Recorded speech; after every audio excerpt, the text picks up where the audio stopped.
तन्मय, आपको शेयर तो नहीं कर रहे हैं अभी स्क्रीन पे? नहीं नहीं, शेयर नहीं करना है। मैं आपसे क्वेश्चंस पूछ लूंगी। तो आज जिन्होंने ज्वाइन किया है, अगर आप लोग आज पहली बार ज्वाइन करें तो सेशन हमारा कल भी था जिसपे हम सॉइल के बारे में बात कर चुके हैं। अगर आप मिस कर गए तो आप यूट्यूब पे जाके हमारे सेशन देख सकते हैं। तो आज का जो सेशन होगा उस पे हम बात करेंगे सॉइल एंड वाटर टेस्ट के बारे में। जो हमारे पास जो पैकेज है सॉइल एंड वाटर टेस्ट का, उसके बारे में हम इन डिटेल बात करेंगे। तो जितेंद्र जी, हम स्टार्ट करते हैं कि हमारे पास जो सॉइल एंड वाटर टेस्ट का पैकेज है वो जी जी। किन किन पैरामीटर्स को कवर करता है।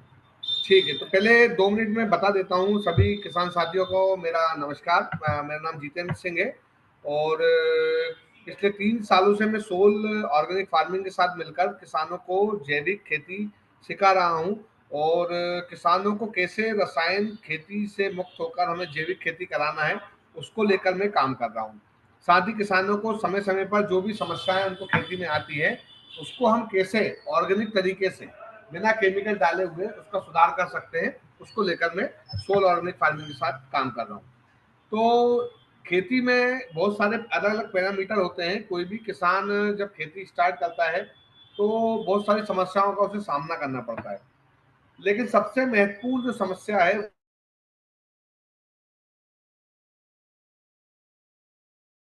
और मुझे अपनी फसल को ठीक करने के लिए या मुझे अपने उत्पादन को सुधारने के लिए या मेरी फसल को बीमारियों से बचाए रखने के लिए मुझे किन महत्वपूर्ण तथ्यों पर काम करना चाहिए।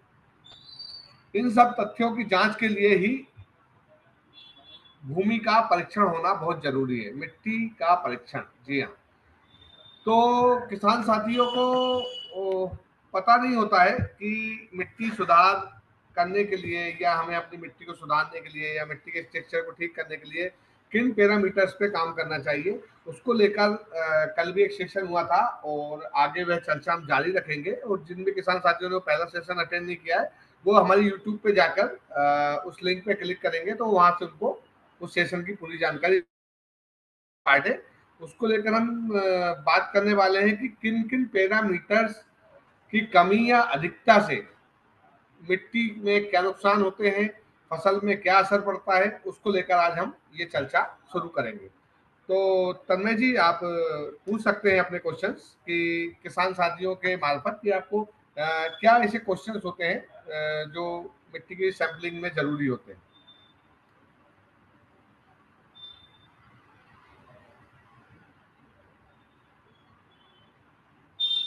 हाँ जी, ठीक है, तो फिर मैं स्टार्ट करती हूँ। जी जी। सबसे पहले जो क्वेश्चन है वो क्ले कंटेंट जो होता है वो जानना क्यों जरूरी है। अच्छा, ठीक है। देखिए, सबसे पहले तो हम ये एक छोटा सा एक उनका संक्षिप्त परिचय देते हैं कि भूमि की जो जांच होती है, मिट्टी का जो परीक्षण कराया जाता है, उसमें किन किन पैरामीटरों की जांच की जाती है। तो मिट्टी के साथ साथ वाटर टेस्टिंग या जल का परीक्षण भी कराना एक तरीके से जहाँ पे उनको लगता है किसान साथियों को कि हमारे यहाँ टीडीएस बहुत हाई है, हमारे यहाँ जो हमारा पानी है बहुत खराब है, वो संक्रमित हो चुका है, उसकी जांच भी साथ में आप करा सकते हैं। 90% किसान मिट्टी की जांच कराते हैं, बहुत कम किसानों को जल में समस्या आती है। तो जो हमारी मिट्टी होती है उसमें एनपीके की जांच, ऑर्गेनिक कार्बन की जांच, क्ले कंटेंट मतलब मिट्टी का स्ट्रक्चर कैसा है, मिट्टी सिल्ट है, मिट्टी रेतीली है, मिट्टी भारी है, मिट्टी हल्की है ना। इसके बाद केटाइन एक्सचेंज कैपेसिटी जो सीईसी जिसे कहा जाता है, मिट्टी का पीएच, मिट्टी का बायोलॉजिकल टेस्ट मतलब सूक्ष्म जीव जो होते हैं या सूक्ष्म पोषक तत्व पाए जाते हैं, उनका भी अध्ययन हम माइक्रोस्कोप के द्वारा पता करके हमारी मिट्टी के स्ट्रक्चर का पता कर सकते हैं। इसी के साथ जो पानी होता है, तो पानी में पानी का पीएच, पानी का टीडीएस, पानी कितना हार्ड है, पानी में कितना नाइट्रेट है, पानी में कितना फॉस्फेट है, पानी में कितना माइक्रोबियल काउंटेंस है, मतलब कितने हमारे बैक्टीरिया, कितने अच्छे बैक्टीरिया है, कितने खराब बैक्टीरिया है, उसकी जांच पानी की जांच के द्वारा क्लियर हो जाती है। तो जैसा कि तन्मय जी ने पहला सवाल रखा है कि क्ले कंटेंट जानना क्यों जरूरी है। क्ले कंटेंट मतलब मिट्टी का जो बेसिक स्ट्रक्चर है, मिट्टी का जो स्ट्रक्चर होता है वो 3 प्रकार का होता है। एक आप मान लीजिए क्ले, एक आप मान लीजिए सैंडी, एक आप मान लीजिए सिल्ट। तो क्ले सॉइल जो होती है वो भारी सॉइल होती है। भारी सॉइल मतलब वो चिकनी होती है, बहुत ज्यादा उसमें कॉम्पैक्टनेस होती है, बहुत ज्यादा हार्डनेस होती है। इसमें सबसे मेन जो समस्या आती है वह आती है, इसमें पानी की जो निकासी होती है वो बहुत ही धीमी होती है, क्योंकि मिट्टी में इतनी ज्यादा कॉम्पैक्टनेस, इतनी ज्यादा हार्डनेस होती है कि वो पोषक तत्वों को बांधकर रखने में तो सक्षम होती है, लेकिन पानी की निकासी नहीं होती है। तो इससे हमारी फसलों में अधिक जल भराव होता है। अधिक जल भराव होने से हमारी जो फसलें होती है उसकी जड़ों में फंगस, उसका तना गलन, ऐसी समस्याएं हमें देखने को मिलती है। इसी के साथ दूसरी जो सॉइल होती है वो होती है आपकी सैंडी सॉइल। सैंडी सॉइल मतलब रेतीली सॉइल। ये सॉइल जनरली गुजरात के कुछ एरिया में, या सबसे ज्यादा ये राजस्थान के एरिया में आपको देखने को मिलती है सैंडी सॉइल। इसमें जनरली हम जो फसलें लेते हैं वो हम अनार, इसके अलावा मूंगफली, ज्वार, बाजरा, इस तरीके की फसलें लेते हैं। इसमें लेकिन सबसे ज्यादा प्रॉब्लम ये होती है कि ये पोषक तत्वों को कम मात्रा में पकड़ बनाए रखने में सक्षम होती है, मतलब ये कम पोषक तत्वों को पकड़ पाती है। दूसरा, इसमें पानी पकड़ने की क्षमता बहुत कम मात्रा में होती है। इसमें बिल्कुल भी क्ले नहीं होता है, ये बहुत ज्यादा रेतीली होती है। तो ये सबसे ज्यादा एक तरीके से कमजोर मिट्टी भी मानी जाती है। इसमें सबसे ज्यादा कम पोषक तत्व पाए जाते हैं। पानी इसमें ना के बराबर रुकता है। इसमें सबसे ज्यादा आपको दीमक की समस्या देखने को मिलती है, नीमाटोड जिसे कहा जाता है, जो प्लांट की जड़ में गठाने बना लेता है। तो नीमाटोड की समस्या इस प्रकार की मिट्टी में देखने को मिलती है। तीसरी जो मिट्टी होती है वो होती है आपकी सिल्ट मिट्टी। सिल्ट मिट्टी जिसमें आपको रेत के कण भी मिलते हैं और आपको बारीक मिट्टी के कण भी मिलते हैं। तो एक ये तरीके से दोमट मिट्टी से या बलुई दोमट कहा जाता है, इस प्रकार की मिट्टी होती है। ये एक मध्यम प्रकार की मिट्टी होती है और ये सबसे अच्छी मिट्टी मानी जाती है उत्पादन के हिसाब से। मतलब ये पानी को भी अच्छी तरीके से पकड़ के रखती है, पोषक तत्वों को भी मेंटेन रखती है। ठीक है। तो जब आपकी मिट्टी ज्यादा हार्ड होगी तो आपकी मिट्टी में पानी की निकासी की समस्या लगातार बनी रहेगी, उसमें ऑक्सीजन की समस्या बनी रहेगी। नीचे मित्र जीवाणुओं के लिए ऑक्सीजन की व्यवस्था नहीं जम पाएगी, क्योंकि जब मिट्टी इतनी ज्यादा हार्ड होगी तो नीचे ऑक्सीजन नहीं जा पाएगी। दूसरा, ऐसी मिट्टी में जो हमारी फसलें हम लगाते हैं वो जड़ को भी तेजी से बढ़ाने में असक्षम होती है। जड़ तेजी से फैल नहीं पाती है, वो ज्यादा कॉम्पैक्टनेस फील करती है, मतलब ज्यादा मतलब आप मान के चलिए कि संकुचित फील करती है कि जड़ को फैलने में उसको दिक्कत होती है। अब जड़ जब कम मात्रा में फैलेगी तो पोषक तत्वों को भी वो कम मात्रा में उठाएगी। इससे फसल के उत्पादन पर भी निश्चित रूप से असर पड़ता है। इसी प्रकार से अगर कम क्ले की मिट्टी हो जाएगी, मतलब जिसमें केवल सैंड ज्यादा होगी, तो वह मिट्टी बहुत जल्दी सूखती है, वह पानी ना के बराबर पकड़ती है। इसमें जो खाद और पानी हम देते हैं वो तेजी से बह जाते हैं। वो जो हमारे भारी पोषक तत्व होते हैं, आयरन, कैल्शियम, जिंक, फास्फोरस, ऐसे जो भारी पोषक तत्व होते हैं वो मिट्टी के धरातल में चले जाते हैं, क्योंकि लगातार जब हम पानी उस पर पड़ता है या कोई चीज पड़ती है तो वो मिट्टी पोषक तत्वों को पकड़ने में असक्षम होती है। इसलिए ये पोषक तत्व नीचे की ओर चले जाते हैं, इसलिए ऊपर मिट्टी कमजोर हो जाती है और लगातार मिट्टी में हमें बीमारियां के साथ साथ हमारी फसलें भी कमजोर होती चली जाती हैं। तो ये मैंने आपको मिट्टी के स्ट्रक्चर को जानने की व्यवस्था बताई, जो एक सॉइल की टेस्टिंग में बहुत जरूरी कंटेंट माना जाता है। तन्मय जी, अब आप अगला सवाल पूछ सकते हैं मुझसे। ये मैंने किसान साथियों को जी अभी बताया है। अभी हम ये सब सवाल और इनके जवाब देंगे, उसके बाद एक एक किसान साथी जो भी बिल्कुल। उनके मन में डाउट आए वो नोट कर ले उन सवालों को, और उसके बाद उन सवालों के मैं एक एक करके सभी को जवाब दूंगा। जी जी, हम फिर उनसे सवाल पूछेंगे। अगर आपके पास कोई भी और डाउट्स होता है तो हमारे जी एक्सपर्ट आपको जवाब दे देंगे। जी तो जी हम नेक्स्ट क्वेश्चन पे जाते हैं। नेक्स्ट जो हमारा क्वेश्चन है वो है कैटायन एक्सचेंज कैपेसिटी, जो आपने मेंशन किया वो जी। एक्चुअली क्या होता है एंड उसका उपयोग कैसे होता है? देखिए, केटाइन एक्सचेंज कैपेसिटी आप ये मान के चलिए कि मिट्टी में दो प्रकार से चीजें काम करती है। एक होते हैं अणु, दूसरे होते हैं जीवाणु। ठीक है। अणु मतलब क्या, जो भी हम पोषक तत्व हम मिट्टी में दे रहे हैं या जो पहले से उसमें विद्यमान है वो आते हैं अणु की श्रेणी में। और दूसरी जो श्रेणी होती है वो होती है आपकी जीवाणुओं की श्रेणी। ये जीवाणुओं का मुख्य जो काम होता है वो काम यह होता है कि आप जो भी पोषक तत्व डालते हैं उन पोषक तत्वों को फर्मेंट करके ये प्लांट की जड़ों तक पहुंचाते हैं। प्लांट कोई भी पोषक तत्व डायरेक्ट नहीं लेता है ना। प्लांट को जो भी पोषक तत्व चाहिए वो उसे उसका अवेलेबल फॉर्म में देना होता है। इसके लिए जीवाणु बहुत महत्वपूर्ण भूमिका निभाते हैं। हमारी 1 ग्राम मिट्टी में, हमारी 1 ग्राम स्वस्थ मिट्टी में 3 अरब तक जीवाणु होते हैं, जो हमारी खेती में बहुत ज्यादा सहायक साबित होते हैं। और हम ये केमिकल डाल के हम इन मित्र जीवाणुओं की संख्या को भी डे बाई डे कम करते चले जाते हैं। तो केटाइन एक्सचेंज कैपेसिटी एक बीच की व्यवस्था है। अणुओं जीवाणुओं के बीच में होने वाले आदान प्रदान की क्रिया को ही केटाइन एक्सचेंज कैपेसिटी कहा जाता है। अब केटाइन एक्सचेंज कैपेसिटी में जब आपकी मिट्टी का स्वास्थ्य बहुत अच्छा होता है तो मिट्टी पोषक तत्वों को बहुत लंबे समय तक पकड़ के रखती है। इन पोषक तत्वों को पकड़ने के लिए जीवाणु इसमें महत्वपूर्ण भूमिका निभाते हैं। अगर आपके मित्र जीवाणु ना के बराबर रहेंगे तो ये पोषक तत्व वहां नहीं रुकेंगे, वो जमीन के धरातल में चले जाएंगे, या फिर वो वहां पे तो रहेंगे तो जरूर, लेकिन वो अनअवेलेबल फॉर्म में पड़े रहेंगे। जैसे हम सपोज कीजिए हम कोई भी केमिकल डालते हैं, तो कि हम यूरिया डालते हैं या डीएपी डालते हैं या कुछ भी हम डालते हैं, तो प्लांट कोई भी पोषक तत्व 100% नहीं उठाता है, वो 25 से 30% ही इसको एब्जॉर्ब कर पाता है। बाकी जो पोषक तत्व या जो भी आप केमिकल या कोई भी आप जैविक पोषक तत्व डालते हैं वो वहीं पड़े रहते हैं।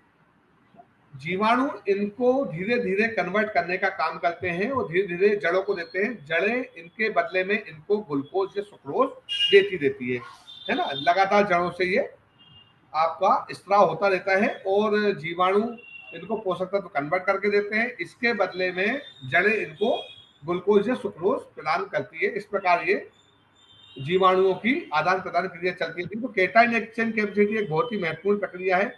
अगर आपके अणु या आपके पोषक तत्व बहुत अधिक शक्तिशाली है और आपके अगर जीवाणु कमजोर है तो वहां पे आपकी केटाइन एक्सचेंज कैपेसिटी भी कमजोर रहेगी। और ऐसी व्यवस्था की अगर आपके जीवाणु बहुत अधिक मजबूत है लेकिन आपने जो पोषक तत्व डाले हैं वो इतने हल्की क्वालिटी के हैं तो वो भी वहां पे उसी स्थिति में रहेंगे, जीवाणु उसको भी ना के बराबर फर्मेंट करेंगे।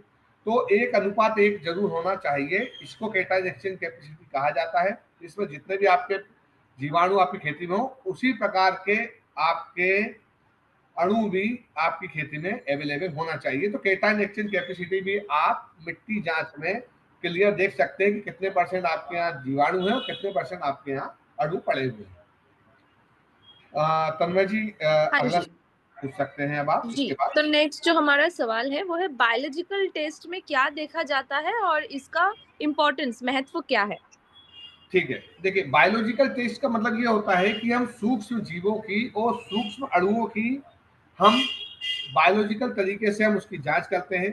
ठीक है, इसमें कितने प्रकार के आपके मित्र जीवाणु होते हैं, वो जिस प्रकार से जैसे कहा जाता है कि करीब 120 प्रकार के कम से कम आपके मित्र जीवाणु खेती में होना चाहिए। 1100 से 1500 समकक्ष आपके माइक्रो न्यूट्रिशंस के साथ जो कन्वर्ट करने वाले जीवाणु होते हैं वो भी आपके साथ होना चाहिए, मतलब माइक्रो बैक्टीरिया जिन्हें कहा जाता है।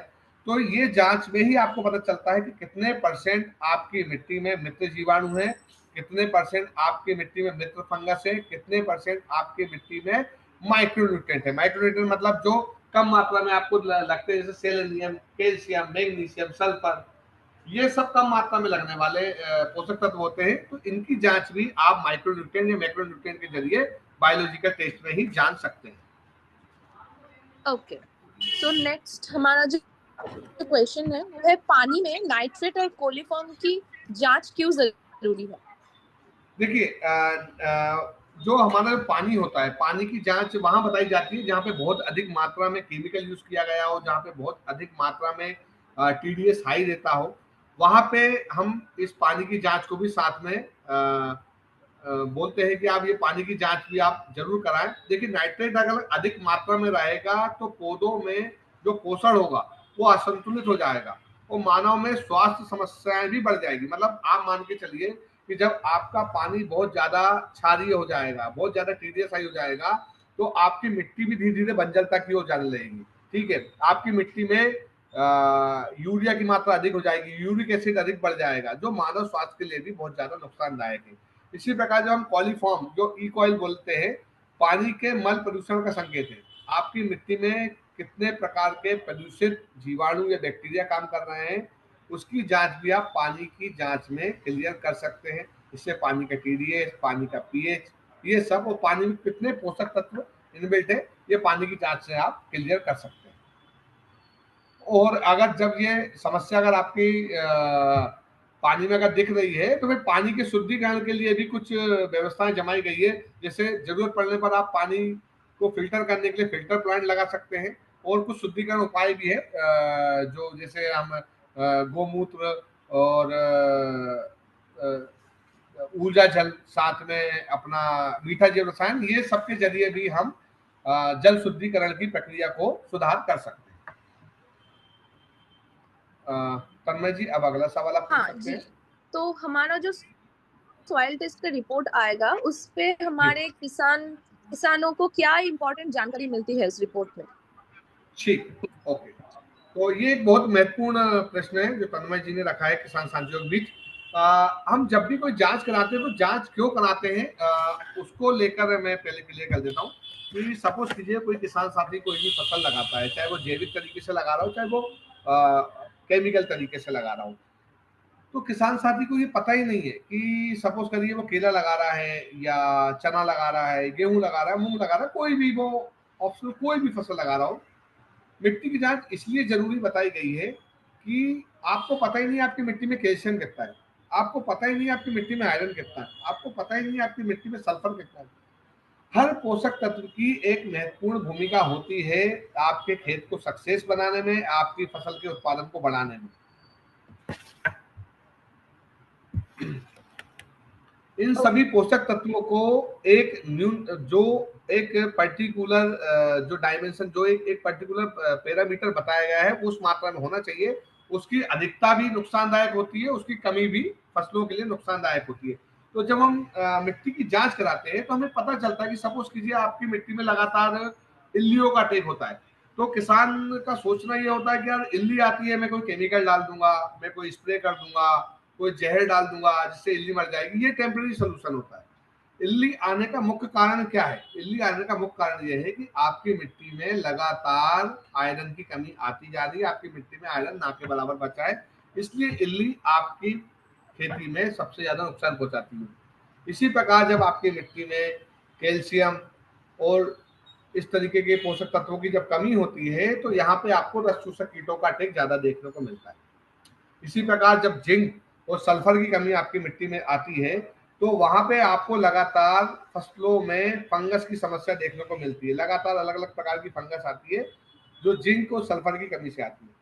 तो जब किसान साथी अपनी मिट्टी की जांच कराते हैं तो उसमें उनको पता होता है कि मेरी मिट्टी में सल्फर कितना है, मेरी मिट्टी में आयरन कितना है, मेरी मिट्टी में एनपीके कितना है, मेरी मिट्टी का पीएच कितना है।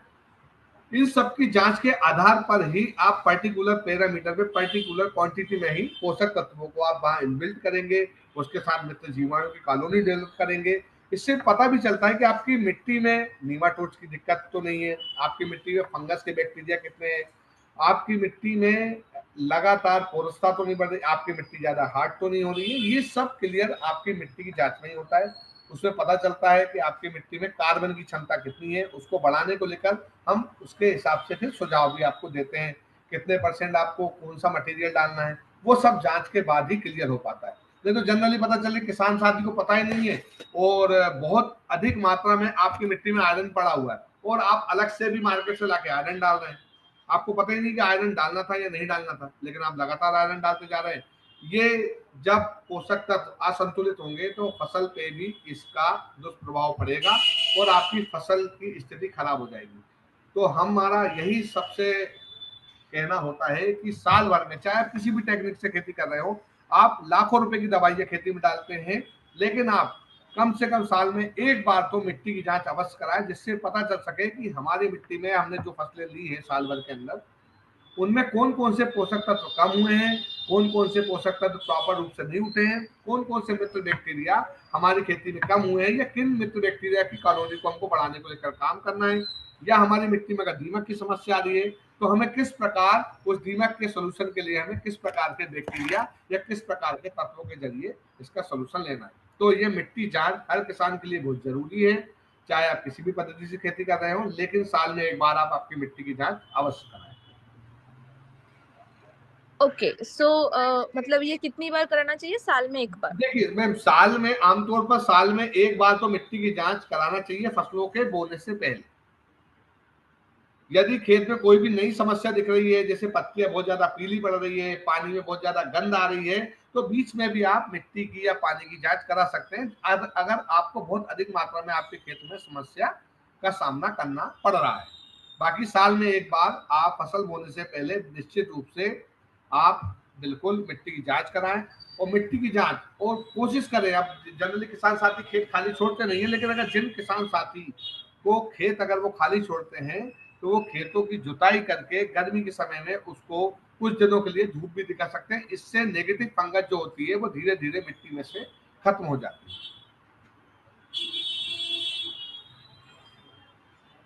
ओके, सो इस टेस्ट के जो नतीजा होता है वो खेती जी में सीधा फायदा कैसे दिखता है?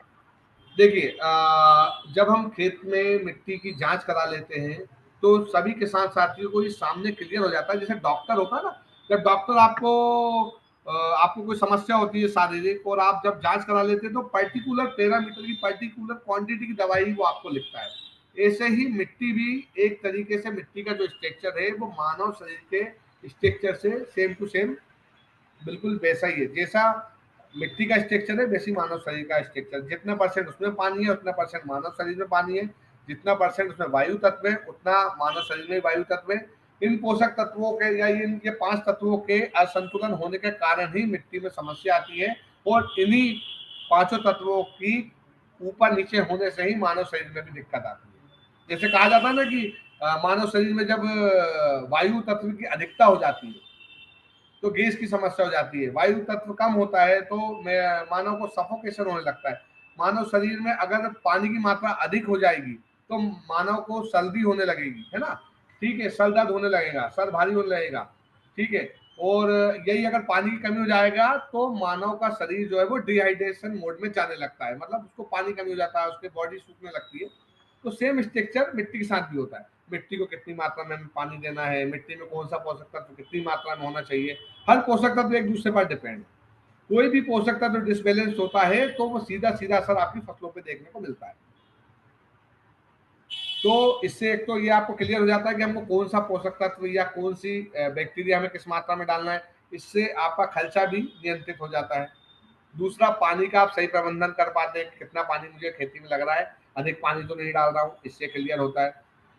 दूसरा, मिट्टी की जो उर्वरक क्षमता है वो लंबे समय तक स्थायी हो जाती है, उसमें जो पोषक तत्व है वो लंबे समय तक काम करते हैं। इसके बाद फसलों में जो रोग आते हैं बार बार वो धीरे धीरे कंट्रोल होने लगते हैं और इससे आपका उत्पादन बढ़ता है और आपकी लागत क्षमता धीरे धीरे कम होती जाती है। तो ओवरऑल ये आप मान के चलिए कि मिट्टी की जांच से किसान को फायदा ही होता है, क्योंकि अगर वो मिट्टी की जांच कराता है तो उसे पता होता है कि मुझे एवरेज कितना खर्चा करना है। नहीं तो किसान लाता जाता है और डालते जाता है चीजें। तो इसलिए हम कहते हैं किसान साथियों को मिट्टी की जांच अवश्य करानी चाहिए। ओके, सो जी नेक्स्ट जो हमारा क्वेश्चन है वो ऑर्गेनिक कार्बन का जो स्तर है वो क्यों महत्वपूर्ण होते हैं? ठीक है। तो जो ऑर्गेनिक कार्बन है, जो मिट्टी में आपकी कार्बन की मात्रा है, इसे हम ऑर्गेनिक कार्बन कहते हैं। ये भी एक पर्टिकुलर मात्रा में मिनिमम होना ही चाहिए। जनरली जो आज के समय में जो स्थितियां चल रही है कि किसान साथी इतना ज्यादा केमिकल डाल रहे हैं, बैक्टीरिया भी हमारे मित्र बैक्टीरिया मरते जा रहे हैं, मिट्टी हार्ड होती जा रही है, लगातार हमें बार बार गहरी जुताई करना पड़ता है। तो इस गहरी जुताई से बार बार जो हमारा थोड़ा बहुत कार्बन है वो भी उड़ जाता है। मिट्टी में अभी की जो स्थिति है, जो हम किसान साथियों की रिपोर्ट जब देखते हैं तो बहुत सारी करीब 95% किसान साथियों की मिट्टी की जांच में जो कार्बन की मात्रा पाई गई वो 0.025, 0.035 और 0.50 मैक्सिमम इतना पाई गई है। बहुत कम किसान साथियों की मिट्टी में जो होता है वो कार्बन अच्छी स्थिति में होता है। तो जनरली जो अच्छा स्तर होता है कार्बन का वो कम से कम 0.8 से लेके 1.5% तक आपके मिट्टी में कार्बन होना चाहिए। ये मिट्टी के पोषक तत्वों की उपलब्धता को कराता है, जल धारण की क्षमता को बढ़ाता है, और जो जीवाणुओं की जो गतिविधि होती है, जिसे हम एक प्रकार से केटाइन एक्सचेंज कैपेसिटी होती है, या जीवाणु कोई भी पोषक तत्वों को ढूंढ ढूंढ के लाते हैं, वो जड़ों तक पहुंचाते हैं, उसके लिए कार्बन की अत्यधिक महत्वता होती है। ठीक है, कम स्तर का अगर कार्बन रहेगा तो मिट्टी आपकी हार्ड होती जाएगी। आपको अलग समझ आएगा मेरी मिट्टी हार्ड हो रही है, तो आप मान लीजिए आपकी मिट्टी में कार्बन कम हो गया है, आपकी मिट्टी बंजरता की ओर जा रही है।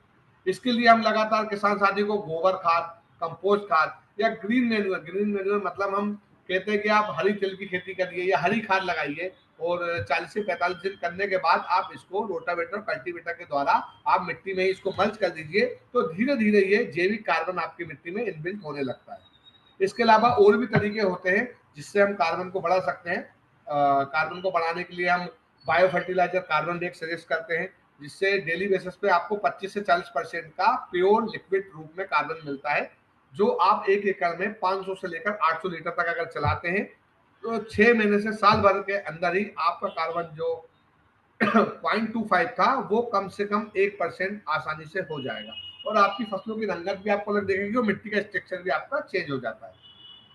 तो इसलिए कहा जाता है कि ऑर्गेनिक कार्बन आपकी मिट्टी में कितनी महत्वपूर्ण भूमिका निभाता है, ये इसके लिए आपको मिट्टी की जांच में ही क्लियर पता चल जाता है। ओके, सो पीएच स्तर का खेती पर क्या प्रभाव पड़ता है? देखिए, मिट्टी में पीएच का भी एक बहुत महत्वपूर्ण योगदान है। एक आइडल पीएच आपकी मिट्टी का होना चाहिए। ज्यादा कम पीएच भी नुकसानदायक है, ज्यादा हाई पीएच भी नुकसानदायक है। ठीक है ना? तो मिट्टी में जो पीएच होता है ना, अगर आपका अम्लता या क्षारीयता को दर्शाता है। ठीक है ना? कम पीएच होगा तो अम्लता, ज्यादा पीएच होगा तो क्षारीयता, मतलब एसिडिक हो जाती है आपकी सॉइल ना। पीएच ज्यादा हाई होगा, उसमें अलग ही एक क्षारीय रूप दिखेगा, मिट्टी में एक अलग ही नमक आपको जमा दिखेगा, मतलब आपका मिट्टी का पीएच हाई हो रहा है।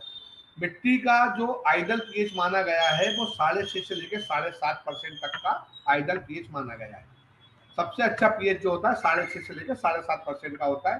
तो ये मिट्टी का पीएच भी आपको मिट्टी की जांच में क्लियर पता चल जाता है कि करंट में आपका मिट्टी का पीएच कितना है, और आपका मिट्टी का पीएच आपकी मिट्टी के हिसाब से कितना होना चाहिए।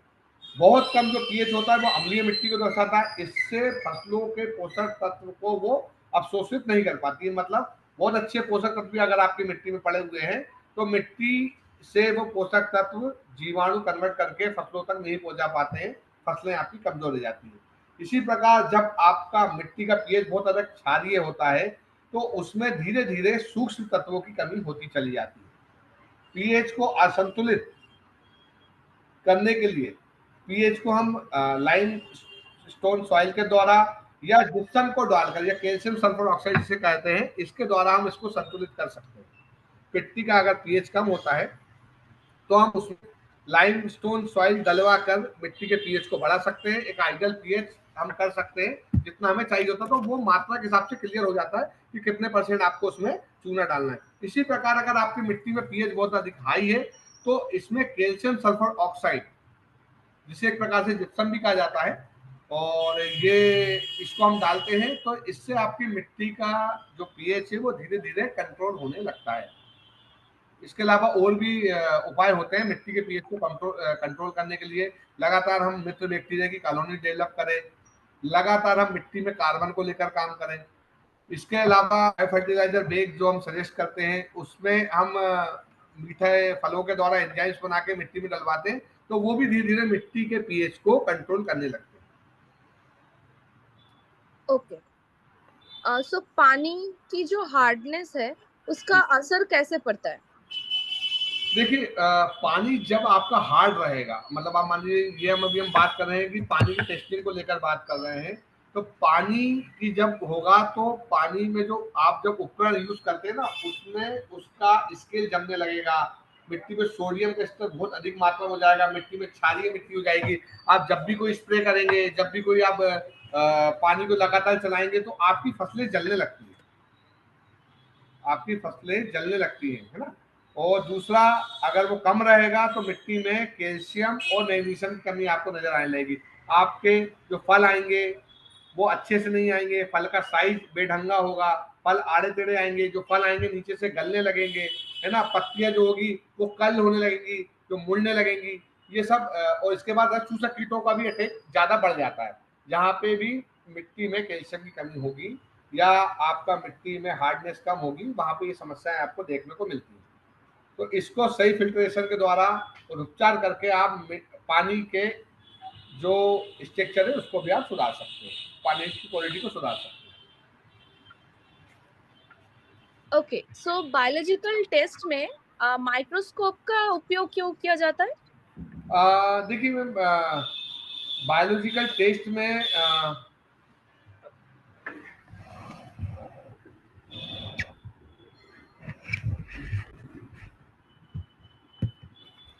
बायोलॉजिकल टेस्ट में जो बताया गया है माइक्रोस्कोप का उपयोग, इससे क्या होता है कि सीधा सीधा इसमें ये पता चलता है कि आपकी मिट्टी का जो स्ट्रक्चर है उसमें आपके मित्र जीवाणुओं की संख्या कितनी है, आपकी मिट्टी में शत्रु जीवाणुओं की संख्या कितनी है, आपकी मिट्टी में किस प्रकार की फंगस जन्म ले रही है, या आपकी मिट्टी में किस प्रकार नीमाटोड्स असर डाल रहा है, मिट्टी में कौन कौन से हमारे ऐसे नुकसान करने वाले जीवाणु हैं जिनको हम कंट्रोल कर सकते हैं। तो ये माइक्रोस्कोप के द्वारा या माइक्रोस्कोप के द्वारा हम इसमें फोटोज भी आपको प्रदान करते हैं कि एग्जैक्ट आपकी मिट्टी का स्ट्रक्चर कैसा है, आपकी मिट्टी में किस प्रकार के जीवाणु हैं, ये भी हम जो सॉइल टेस्टिंग करवाते हैं उसमें ये दर्शाते हैं।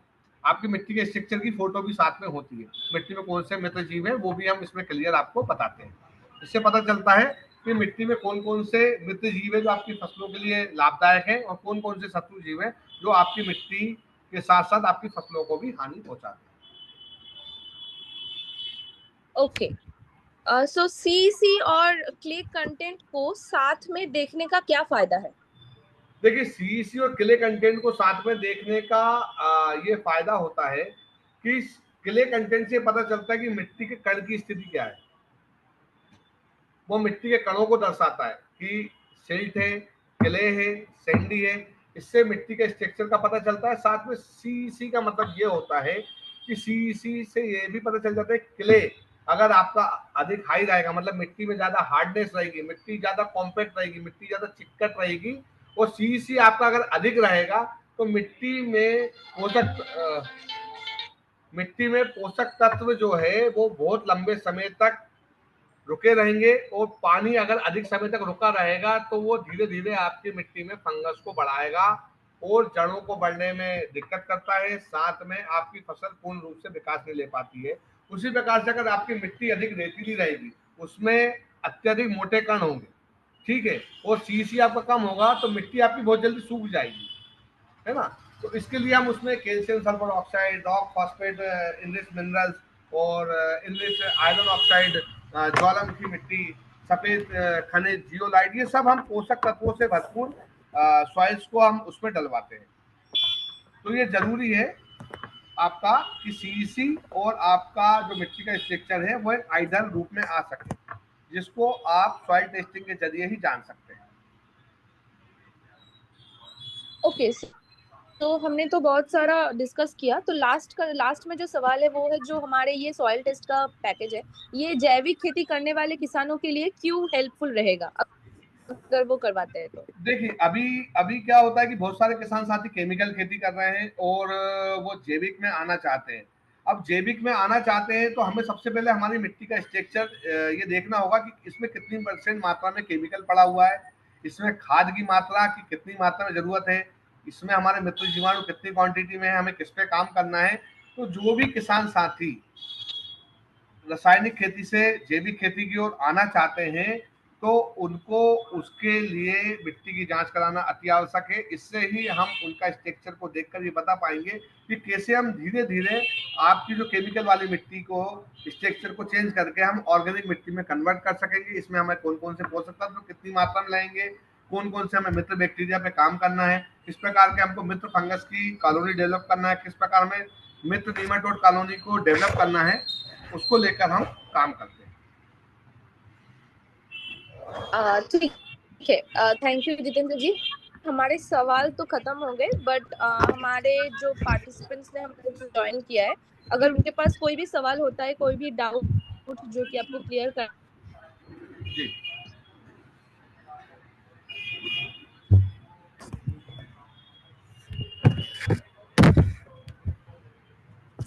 तो किसी भी किसान साथी का अगर कोई प्रश्न हो तो वो अपने माइक को अनम्यूट करके एक एक करके पूछ सकते हैं। कोई भी सवाल उनके मन में आ रहा हो तो मैं नोट डाउन कर लूंगा, ऐसा कोई इशू नहीं है, तो बाद में अलग से भी उन्हें बता सकता हूँ। बाकी अगर अभी कोई सवाल अगर किसी किसान साथी के मन में हो तो मैं पूछ सकता हूँ। हेलो। हेलो। हेलो। हाँ जी, क्या हाल है? जी बढ़िया सर, नमस्कार, बताइए।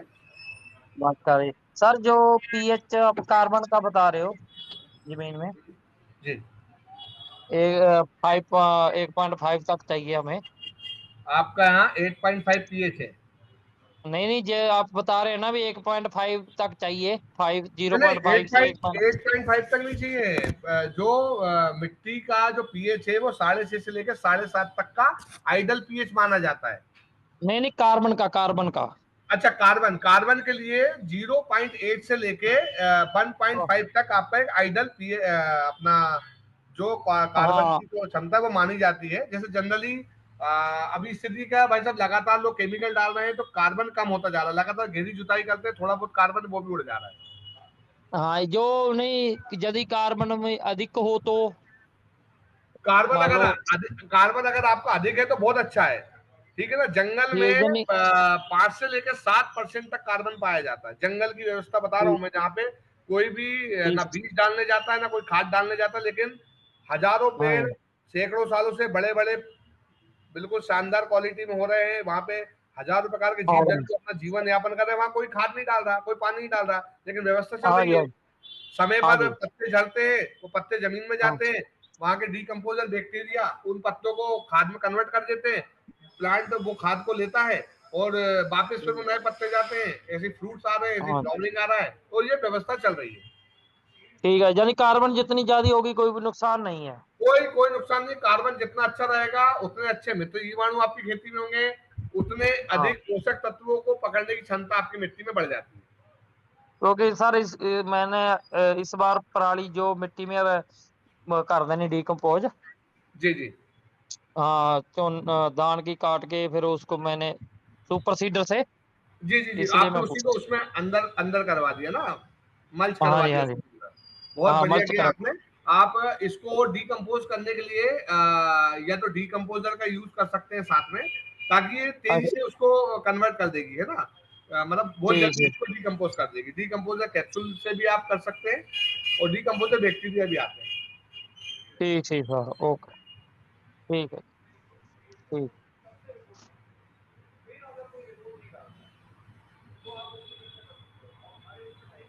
अ, और हाँ जी, अगर कोई और कुछ पूछना चाहते हैं तो पूछ सकते हैं। किसी अन्य किसान आनंद से जी, का प्रश्न अनिल भी पूछ कुमार सकते जी। हैं।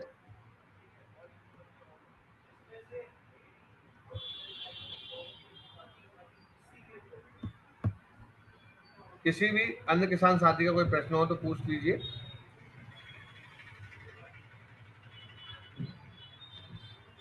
हेलो। हाँ जी, हाँ जी आनंद जी, बताइए सर। नमस्कार सर, नमस्कार सर।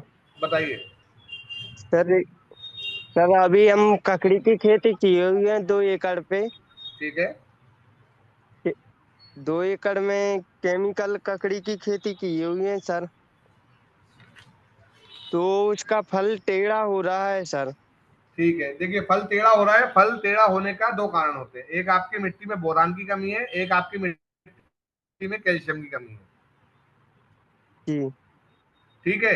अब आपको कैल्शियम, अब चूंकि देखिए कैल्शियम आप कैसे डालोगे, या तो आप कैल्शियम डालो तो चूना डालो आप, लेकिन चूंकि आपकी मिट्टी का आपको पीएच नहीं जी पता है तो आप डायरेक्ट चूना डालोगे तो हो सकता है नुकसान हो जाए। ठीक है। उसके लिए जी सर। सोल पे आता है आपका स्ट्रॉन्ग कैल्शियम। 1 एकड़ में 2 kg जी लगता है वो। उसको 200 लीटर पानी में जी घोलिए सर। और 1 एकड़ में चला दीजिए, है ना। इससे कैल्शियम की पूर्ति हो जाएगी। दूसरा, मार्केट में आपको मिलता होगा सुहागा, एक सुहागा आता जी सर। है ना। जी 1 एकड़ में वो 1 kg लगता है। सुहागा की जो कीमत है मार्केट में 150 रुपए किलो है। ये करता है बोरान की पूर्ति, जी है ना। तो जैसे क्या जितने भी पोषक तत्व पड़े होंगे ना, जी बोरान सर। उसको उठाने में भी सहायक करता है। तो आपको डालना है बोरान। 200 लीटर पानी में 1 किलो जी। आप सुहागा घोलिए, 1 एकड़ में चला दीजिए। और ऐसे स्ट्रॉन्ग कैल्शियम 200 लीटर पानी में आप 2 किलो डालिए और 1 एकड़ में चला दीजिए। आपके फल भी अच्छे हो जाएंगे और आपको बोरान की पूर्ति भी हो जाएगी, फल एकदम शानदार क्वालिटी में आएंगे आप। जी सर, थैंक यू। जी।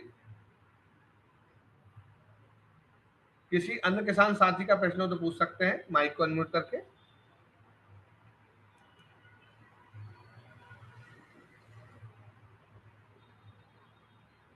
किसी भी अन्य किसान साथी का कोई भी प्रश्न हो, कोई समस्या अभी खेती में आ रही हो करंट में, उसको लेकर भी वे जानकारी ले सकते हैं। चाहे वो केमिकल से भी खेती कर रहे हो तो भी वो जानकारी ले सकते हैं।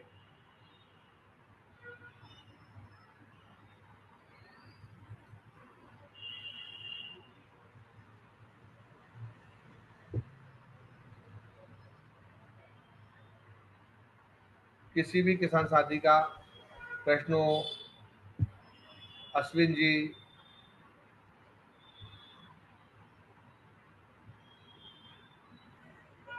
कुरमेश जी, कोई सवाल हो सर पूछ सकते हैं।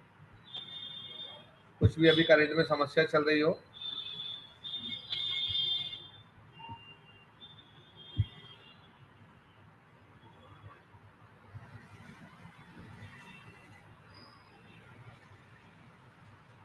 आनंद कुशवाहा जी ने पूछा है सवाल कि सॉइल टेस्टिंग कहाँ से कराते हैं। तो सॉइल टेस्टिंग की आपको लिंक दे दी गई है सर, यहाँ से आप टेस्टिंग करा सकते हैं। कोई और इशू जाए तो मेरा नंबर आप नोट कर लीजिए, आप डायरेक्ट कॉल भी कर सकते हैं। मैं मोबाइल नंबर यहाँ पे चैट बॉक्स में डाल रहा हूँ, 9307330004। मेरा मोबाइल नंबर है 9307330004। जितेंद्र सिंह मेरा नाम है। सॉइल टेस्टिंग को लेकर कोई भी सवाल रहे आपको, आप कभी भी पूछ सकते हैं। कैसे अगर आपको कलेक्शन करना है, अगर आप खुद अपने आसपास किसी अच्छी लैब से जांच करा सकते हैं तो वो भी आप करा सकते हैं। और अगर आपको लगता है कि आपको हमारे जरिए जांच कराना है तो वो भी व्यवस्था सोल ने जमा के रखी हुई है। आपको केवल मिट्टी का सैंपल निकालना होता है, उसकी सारी प्रक्रिया होती है। सॉइल सैंपल आपके घर से उठा लिया जाएगा और हमारे पास पहुंचा दिया जाएगा और लैब टेस्टिंग के बाद 7 से 10 दिन में आप रिपोर्ट के बाद हम आपके साथ उसको लेकर डिस्कस कर सकते हैं कि हमें किस प्रकार आपकी मिट्टी में सुधार की आवश्यकता है।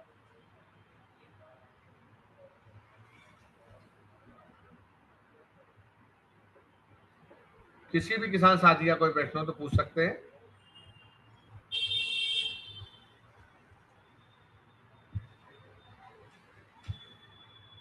ओके सो किसी और का अगर सवाल नहीं है तो फिर हम क्लोज करते हैं। अगर सवाल है तो आप लोग पूछ सकते हैं। अश्विन जी, मैंने आपको नीमाटोड की समस्या के लिए वो डिटेल भेज दी थी, आपने देख ली थी डिटेल? अश्विन जी, जो दीमक की समस्या को लेकर आपने पूछा था मुझसे परसों, वो मैंने आपको सेंड कर दिए व्हाट्सएप पे।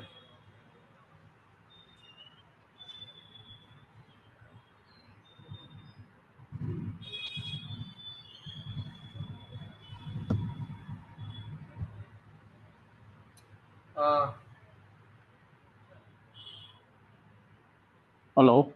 हाँ अश्विन जी, नमस्कार। हाँ, मैंने देखा है लेकिन पूरा ठीक है, मेरे को मालूम नहीं पड़ा है। मैं आपसे बात करता हूँ, देखते ठीक है, आप बात कर लीजिएगा मुझे, है ना, मैं ठीक बता है। दूंगा। मेरा ठीक है, आइए। ठीक, ओके, और कल मैंने सॉइल रिपोर्ट भी भेजा है दीपक ठीक है, जी को। ठीक है, ठीक है, हाँ, फिर बात ही कर ओके, लेते हैं। ओके। ठीक है,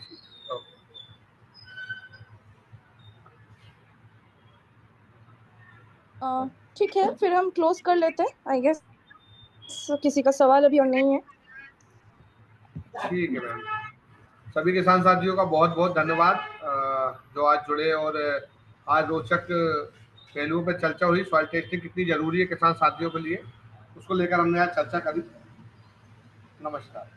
जी बिल्कुल, थैंक यू जितेंद्र जी, आपने बहुत डिटेल आज बातचीत हुई है आंसर ज्वाइन करने के लिए। थैंक यू सबको, थैंक यू ज्वाइन करने के लिए। तो हम आज के लिए क्लोज करते हैं।